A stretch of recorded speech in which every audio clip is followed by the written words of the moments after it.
John, thanks so much for joining us today. I know our audience is really excited to hear from you, and there's just so many people from the first responder world that are getting, clues in on just how important it is to be trained in trauma and the neuroscience and how it works, and just really to help reduce that stigma and to build resiliency. So, would you just kind of let everybody know your name and what you do and what you're doing these days? I am Sergeant John Haddaway. I am the Peer Support and Wellness Manager and Chaplain Coordinator for the Baltimore County Police Department in Maryland. We are the 21st largest department in the country. Most of our precincts are actually larger than the size of the average police department in the nation. So we have about 2,000 members between sworn officers, about 1,800 or so, and civilian employees as well that we take care of. And then, of course, we also reach out to our retirees and their families as well. Well, we know a lot of the officers that you work with, and I'd like to say that they were super excited when they heard that you were taking this position. So, do you want to just let the audience know what you're doing and kind of your philosophy around it? Well, I appreciate that. Any chance I can get to be able to spread the word about wellness and resiliency and just how we can take care of our mental, emotional, and physical health, I will take any chance I can get. Um, we are basically starting, even though we are a large agency, we're developing and always improving our program. So we just expanded our peer support team, which is ad hoc, which means that the officers have other jobs in addition to their position on the team to 32 people.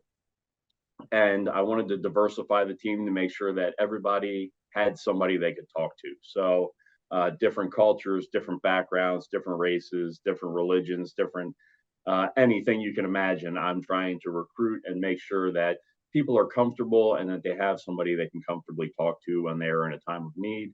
As you know, law enforcement, first responder, military. I also spend time in the Army as well. Uh, we are all prone to stress, whether it's acute stress or whether it's cumulative stressors. So, trying to make sure that the proper supports are in place and that the people have the proper tools to be able to take care of that, and that their families also understand what they go through and that they need to be able to support their first responder or their military member um, in a proper way, because we don't always understand how that works if we're not in that profession or in that line of work. The private sector is very different from the government and what we go through. So very important to make sure everybody is supported during those types of things. That's awesome. We saw with some of the FOP statistics and the questionnaires that they put out that peer support is the number one place where first responders and military find that they can get help, which is kind of sad to recognize that like the EAP and some of the even private practice therapists aren't really cutting it. It is important to understand that we work in a multi-generational workforce now, and it is very different between the different generations. So, I came on 24 years ago, and I started in the military before that. That was probably about 26 years ago. And even prior to that, I was a police explorer at the age of 14. So I've been around law enforcement culture since 1994 for over 30 years. Uh, and what you have seen over those decades and those years is that it used to be just shove it down and put it away and don't talk about it. Just do your job. And there wasn't really a lot of emotional intelligence. There wasn't a lot of empathy use, especially for supervision. When I started, if you talk to your supervisor, it better be a darn good reason you talk to them. And they didn't really check on you. They just wanted you to do your job. And we've gone away from that. We really have done strides as far as improving how we operate in those areas and making sure that leadership is cultivated and the culture has changed to be more accepting. So I found that now people are more willing to talk, but there is still that stigma. And unfortunately, the older generations still have that stigma. So sometimes it's very difficult to get them to open up and truly tell you what is going on with them and how we can help. The younger generations are more willing to speak, but if they have a supervisor or a leader who has that stigma, who kind of creates that culture of fear almost related to mental wellness, they may not speak up, because if their supervisor says, "Oh, that's hocus pocus, I'm not going to talk about that, and why would you do that?" They're going to have that stigma, and they're not going to open up to you. So it's really all about changing the culture and making sure that people understand. We say it all the time, it's okay to not be okay, but you truly have to foster that sense and let people know that they have a safe and secure place where they can talk to people confidentially and get the assistance they need. And we have a clinician, licensed clinical professional counselor who works for the department, who is able to provide that confidential counseling. We also have an EAP clinician, on-site behavioral specialist spot. We're currently in the process of filling that role and hopefully making it a 5-day-a-week on-site person that people can get to know, they can get to interact with, and they can build that trust. So when they do have something wrong, they feel comfortable opening up. What's your opinion about educating the leadership and executive team of the agencies? We have about 450 supervisors from the rank of corporal up through the chief. And we just gave a presentation to our executives about a month ago, and just stressing the importance of making sure that everybody is open to these changes and everybody is working to foster that cultural change, and to reinforce the fact that we need to have mental, emotional, and physical health. Because as law enforcement, especially in first responders, we're more at risk for heart disease, we're more at risk for PTS, post traumatic stress. And we want to make sure that people know that they need to go and take those proactive steps before that happens. So that way they have those tools and they have that information. So that way, if they need assistance, they know what to do when they get it. That's so awesome that you guys are doing that. How did you hear about ITR? So I first heard about ITR from some of our peer support team members who have both used ITR and have also worked with Danny Davis, a great partner for us. And they told me about ITR and the great work that it does to help you work through what you need to process, and how it's different from other programs, and especially the fact that it's designed to not keep you in therapy. It's designed to get you through, give you the tools that you need to be able to process through your stress and traumas, and get you on the other side so you can be more resilient, as opposed to, say, traditional talk therapy where you just talk and they just unfortunately try to keep you forever as a patient. Because just like any good, whether it's physical health or mental health, we want to get you better and get you to a point where you no longer have to see the doctor on a regular basis, right? So getting people through that is wonderful. And once I reached out and then got in touch with you as well, I said, this is a winner. This is something we definitely need to do. How was the training for you and your staff? So we had about 30 people each day for the 101 sessions, and we had about 8 people for the 102. Everybody I spoke to found the training to be very helpful. They found it to be something that was different from what they had seen before, and they understood that the hand remembers what the brain forgot, right? So the graphic narrative they thought was a very interesting and very good way of being able to help people remember what maybe they had lost during that time of stress, and to be able to work through it, because the story had the beginning, the middle, and the end. So I got nothing but good feedback.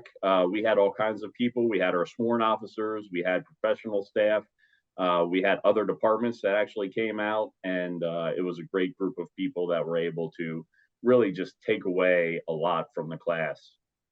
Do you think some of the skills in the 101 can help policing just even with the community and with each other? Absolutely.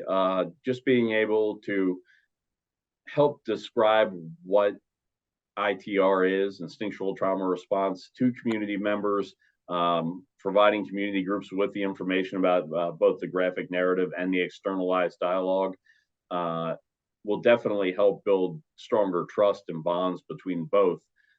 Because the community will recognize that first responders are taking the steps necessary to get the help that they need, so that there is less chance of them having a stress-related issue while on a call for service or while interacting with the community. A lot of the times what we see in the news, when it's something negative, it's usually caused by previous trauma, previous stress that has just accumulated to the point where unfortunately it comes in an outburst. So being able to give them those tools to either externalize dialogue with their parts or to work through the graphic narrative for whatever trauma they incurred will definitely help lower the intensity of a lot of things when interacting with the community, and thus the officers will build a stronger bond within their communities that they serve. What do you think about grounding and just understanding when an officer comes onto a scene, what's probably going on there?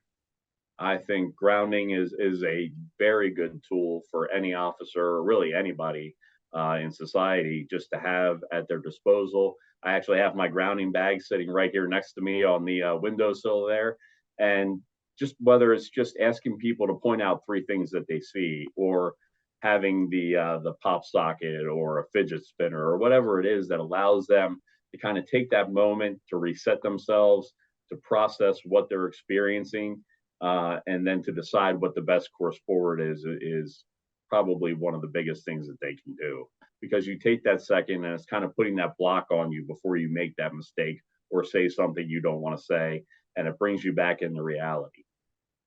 We hear officers say that even in the community, when they walk on a scene, they could see someone's in, startle or the attempts to fight or flee. And so being able to ground them makes the officer's job a lot easier as well. Do you see that could work as well?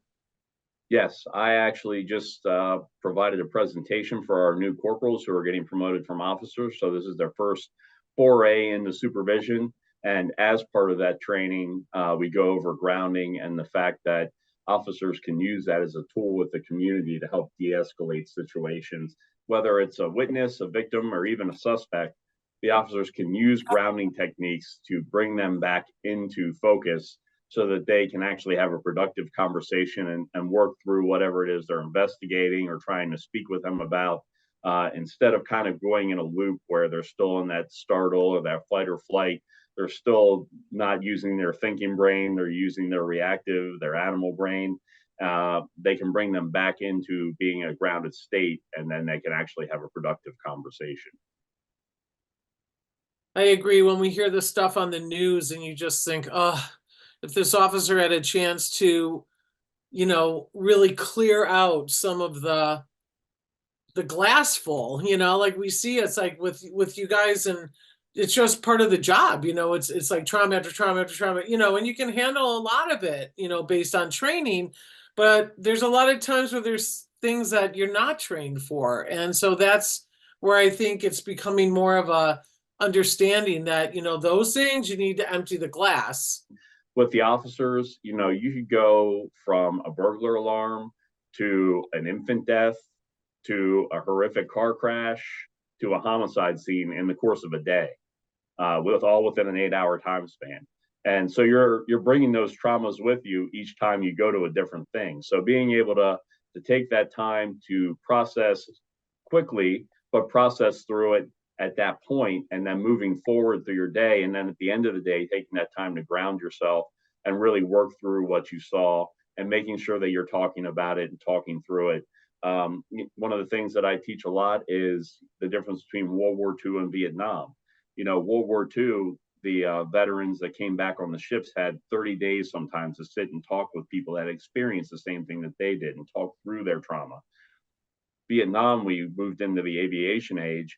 They weren't able to do it. They were home quickly and they kind of went their separate ways, and that stigma was there. And they didn't have that time that they really needed to talk through and work through what they had seen and gone through. So it's the same thing here. We're in the digital age now. Everybody's got their cell phones. We need to be able to open up and talk about these things, whether it's with your family, whether it's with your coworkers, whether you take officers right after a critical call and just kind of do a quick debrief with them and talk through what they saw, what they might experience, and move on. Very important.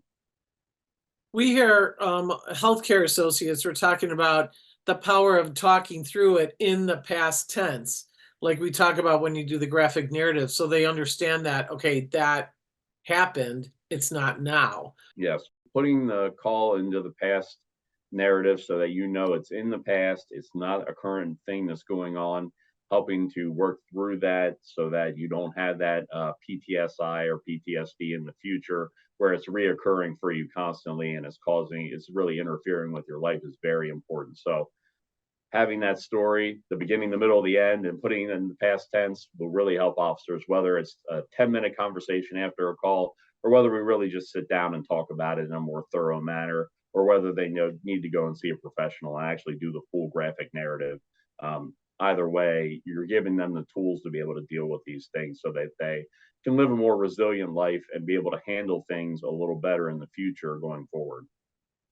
Wouldn't it be great to be able to deal with all the recruits and, like we say, like to the military and boot camp, like let everyone clear their traumas from before they come in, so they have an empty glass, because we know that's the nature of the job. It's going to be trauma after trauma after trauma, or just a lot of death and a lot of hard things for, like you said, the private sector. It's huge for them. And it's law enforcement goes through that on an hourly basis. And that's like our dream of the future. Yes, absolutely. So we start with our recruits. We do family orientation. So the recruits get up, they leave. We talk to their families before they even start the police academy. We provide the families with information, and going forward, now that we have the ITR training, we'll work the principles of that into it so the families understand what the graphic narrative and the externalized dialogue is, and how they can kind of help their officer go through whatever they have experienced. The second day of the police academy, then we get the recruits and we're able to provide them with that information. So that way, before they even finish the academy, before they even go out on the road and start experiencing these calls for service, they have the tools in place to be able to work through whatever they're going to experience in their lives. About 2 days before they graduate, we go back, we check in with them, see how stressful the academy was for them, how they dealt with it, what tools they used to deal with it. And then we also reinforce what we talked about that second day of the academy. So when they get out on the street, they know that they have the supports in place. They should have some tools in place to be able to deal with the stressors and the traumas that are going to come. And that way, if they need help going forward, they know what to do. They know who to talk to, and they know who to. We find it brings a lot of relief, that they know the instinctual trauma response is biologically in all of us. And so, at least that I noticed from learning this, when I go through a trauma, I can feel myself going into it and I can pull myself out of it. That's I think one of the beautiful things, the serendipitous things that come with the education is, once you understand the instinctual trauma response, you can then really have that awareness and know what to do with it when it comes up. Do you think that that'll help? Absolutely, yes.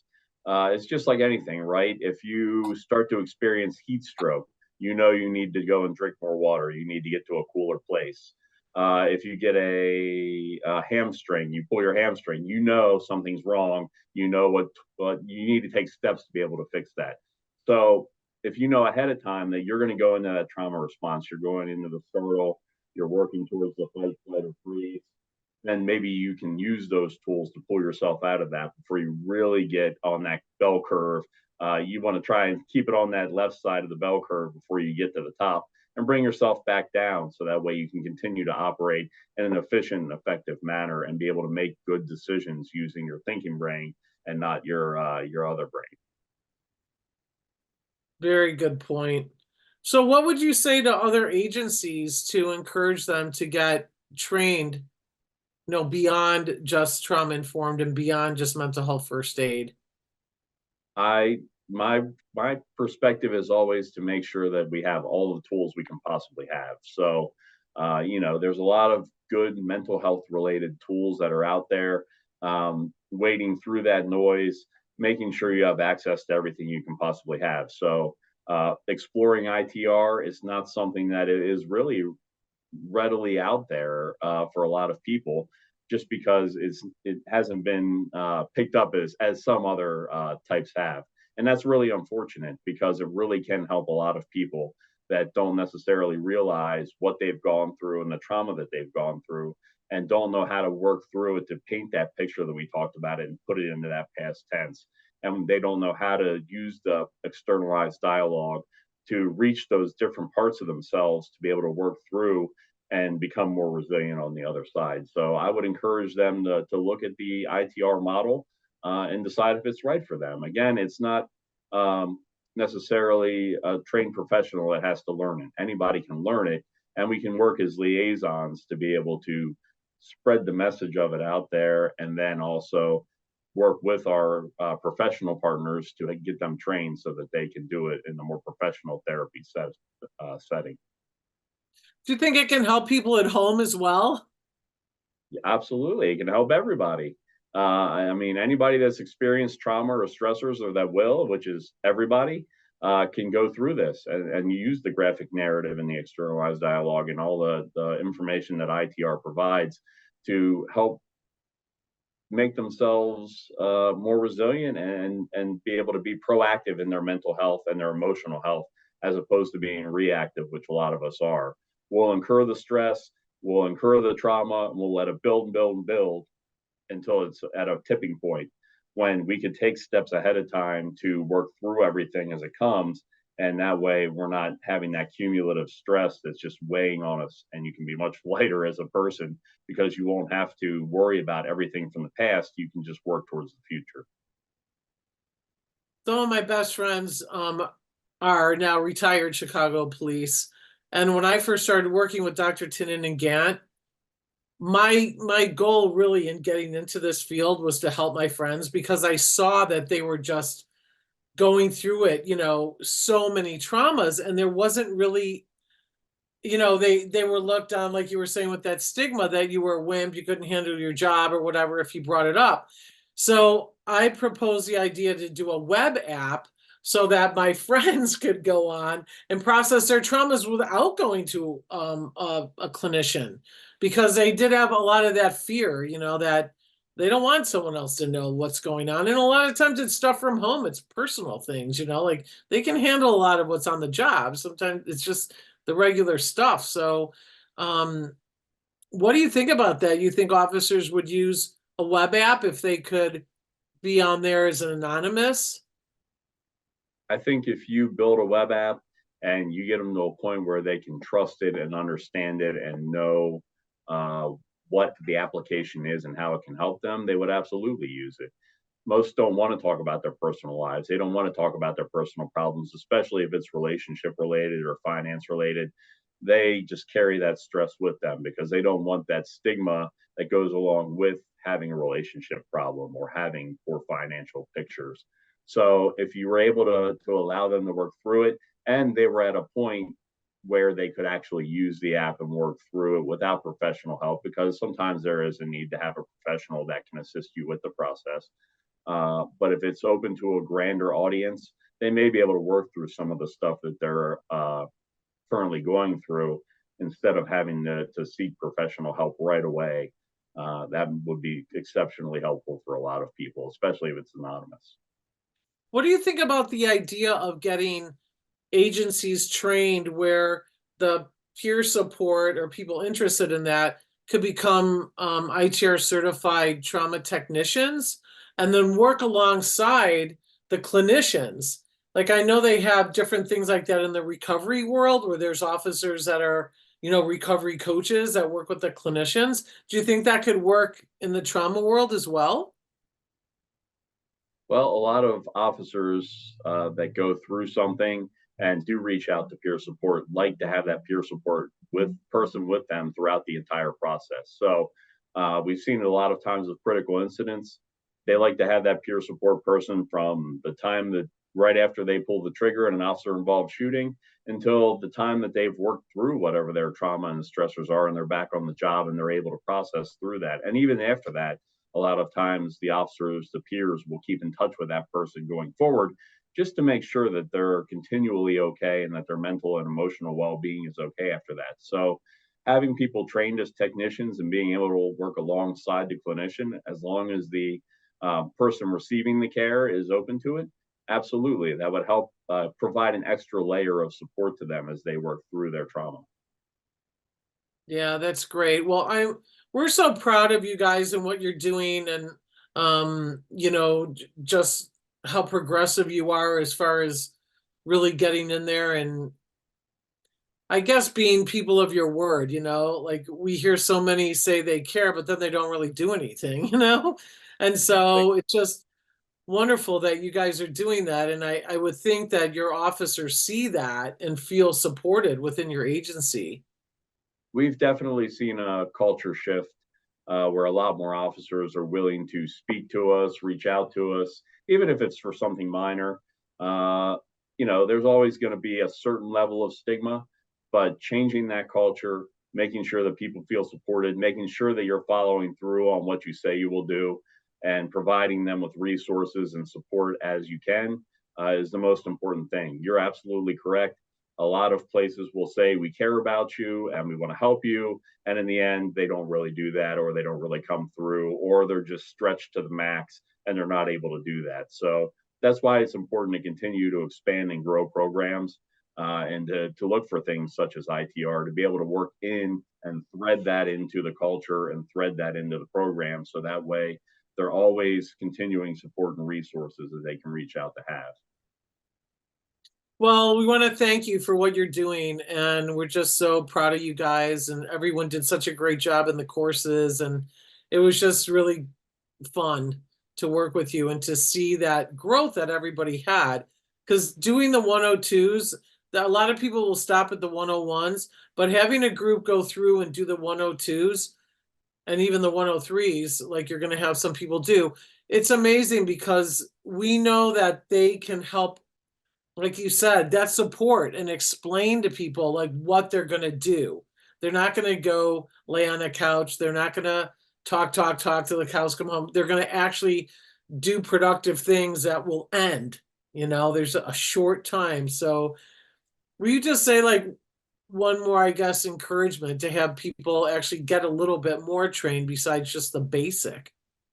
Well, like retired Sergeant Chuck Hart used to say, it's a little bit of drawing and a little bit of writing. There's nothing to be scared of. So, I mean, it's just like anything. You're always going to be nervous when you take any kind of therapy or take any kind of step to improve your mental health. But having the ability to have programs in place and to have different components such as ITR as part of those programs, definitely make sure that you put that together and that you continue to look and see what's available. I mean, we're very pleased and happy to be able to work with ITR and work with you and Danny and everybody, and make sure our members know that this is available to them, so that way they can seek that help and they can be productive in their lives and live long, healthy, mental, emotional, and physical lives. So definitely make sure you do your research, make sure you check out different things. And ITR, we can't say enough about it. Well, thank you. We look forward to working with more of your staff and training more officers to do that one-on-one with each other in the field. So we appreciate you, John. Thanks so much for your time. Absolutely. Thank you very much for having me. And we look forward to working with you in the future as well. Thank you.